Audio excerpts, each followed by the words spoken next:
Shalom Bapak Ibu saudara sekalian, selamat pagi semuanya. Bapak Ibu, hari ini pembacaan firman Tuhan kita terambil dalam Kisah Para Rasul pasal 10 sampai 12. Saya akan memfokuskan pada pasal 10 ayat 44 sampai dengan 48. Firman Tuhan berkata demikian. Ketika Petrus sedang berkata demikian, turunlah Roh Kudus ke atas semua orang yang mendengar pemberitaan itu. Dan semua orang percaya. Dari golongan bersunat yang menyertai Petrus tercengang-cengang. Mereka melihat bahwa karunia Roh Kudus dicurahkan ke atas bangsa-bangsa lain juga. Sebab mereka mendengar orang-orang itu berkata dalam bahasa roh dan memuliakan Allah. Lalu kata Petrus, "Bolehkah orang mencegah untuk membaptis orang-orang ini dengan air, sedang mereka telah menerima Roh Kudus sama seperti kita?" Lalu ia menyuruh mereka dibaptis dalam nama Yesus Kristus. Kemudian mereka meminta Petrus supaya ia tinggal beberapa hari lagi bersama-sama dengan mereka. Bapak Ibu saudara sekalian, kisah ini adalah kisah di mana pertama kali Roh Kudus itu hadir dan memenuhi orang selain orang Yahudi. Bagi Petrus dan rekan-rekan sesama orang Yahudi itu menjadi sesuatu yang aneh, karena biasanya bagi mereka Roh Kudus itu hanya hanya untuk orang Yahudi saja. Maka dari itu di ayat yang ke-45 di situ dikatakan orang yang menyertai Petrus itu tercengang-cengang, Bapak Ibu saudara sekalian. Artinya mereka heran, mereka kaget, mereka merasa tidak percaya, dan bahkan kok bisa orang selain orang Yahudi kok bisa menerima Roh Kudus? Itu pikiran mereka. Bapak Ibu, kisah ini juga mengingatkan kita akan kejadian-kejadian yang terjadi di dalam kehidupan kita. Seringkali orang-orang percaya itu merasa eksklusif, merasa tertutup, merasa bahwa keselamatan itu hanya untuk mereka, hanya untuk dirinya. Tetapi seringkali kita lupa untuk mengatakan atau memberitakan firman juga kepada orang-orang yang tidak percaya.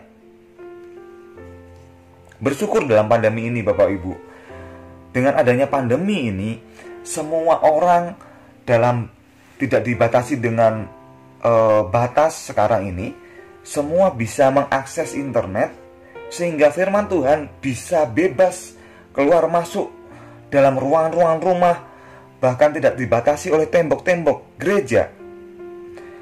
Karena cenderung sebelum pandemi ada banyak survei-survei dalam kekristenan, firman Tuhan itu cenderung mentok atau berhenti di dalam gedung gereja saja, Bapak Ibu saudara sekalian. Sampai pada akhirnya mungkin juga, saya tidak tahu ya, tetapi karena pandemi ini juga menjadi segala sesuatunya terlepas, terbebas, sehingga tembok-tembok gereja itu tidak membatasi, tidak justru menghalang-halangi orang untuk bisa menerima firman, untuk bisa percaya sama Tuhan.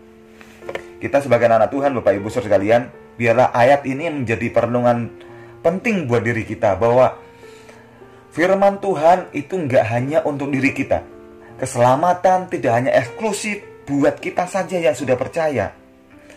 Tetapi mari kita juga aktif, kita juga terlibat, kita juga keluar dari rumah kita, keluar dari gereja kita, keluar dari kangkang kita atau cangkang kita, keluar dari kungkungan pikiran kita, paradigma kita. Mari kita keluar untuk memberitakan firman Tuhan, sehingga firman Tuhan itu gak hanya eksklusif, gak hanya dinikmati untuk kita semata, tetapi juga kita sampaikan kabar baik itu juga kita beritakan kepada orang-orang di luar gereja, sehingga mereka juga mendapatkan firman Tuhan, mereka juga mengerti kebenaran, dan mereka juga menerima Injil, kabar sukacita yang berasal dari Tuhan. Sehingga keselamatan itu tersampaikan, keselamatan itu dinikmati, keselamatan itu dilihat oleh semua orang.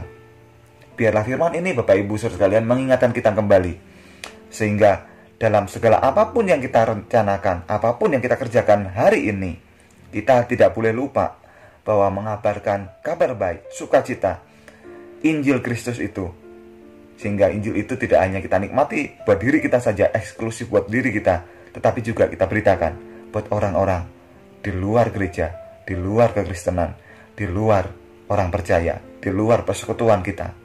Sehingga orang-orang yang tidak mengenal Tuhan sekalipun juga mendengar Injil dan menikmati Injil di dalam kehidupannya. Mari sama-sama kita berdoa.